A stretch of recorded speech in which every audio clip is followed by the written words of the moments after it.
ఒకే ఛానల్లో దాన్ని టెలికాస్ట్ చేయడం జరిగింది. ఎక్కువ వాళ్ళే పిలిచారు, ఎక్కువ వాళ్ళే చేశారు. ఛానల్ పేరు వద్దులని వదిలేశాను. ఆ ఒక్క ఛానల్ మాత్రమే పిలుచుకున్నారు. అది టీఆర్పీ కోసం అంటారా? నేను చెప్పేది ఏంటంటే ఛానల్ వాళ్ళకి, మీరు ఛానల్ పెట్టుకుంది ధర్మం 10 మందికి నింపించడానికి. దయచేసి ఏది పడితే అది మీ టీఆర్పీల కోసం మీరు పెట్టుకుని ఎవరిని పడితే వాళ్ళని తీసుకొస్తే దాని వల్ల 10 మంది చెడిపోద్ది. దాని వల్ల వచ్చిన డబ్బులు మీకు ఎందుకు ఉపయోగపడతాయి? ఏదో ఒక రూపాన్ని దెబ్బేస్తుంది మీ జీవితం. ఎక్కడో ఒక్కడ కర్మ వదిలిపెట్టదు. అందుకని దయచేసి అట్టాటి వద్దు. దేశానికి, ప్రజలకి, యూత్ కి ఏమైనా మంచి జరిగే ఉంటే అట్టాటి వాళ్ళని తీసుకొని ఇంటర్వ్యూలు చేసుకోండి.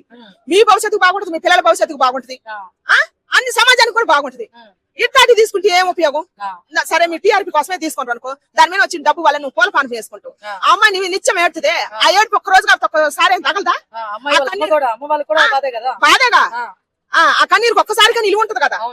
100 తప్పులు చేసినా కూడా ఒక్క పని మంచి పని ఉన్నా కూడా దానికి దేవుడు ఒప్పుకుంటాడు. అందుకని దయచేసి ఇట్లాంటి ఇంటర్వ్యూలు ఒక అమ్మాయి పైన ఇట్లా దారుణంగా చేయొద్దు మీ టీఆర్పీ కోసం.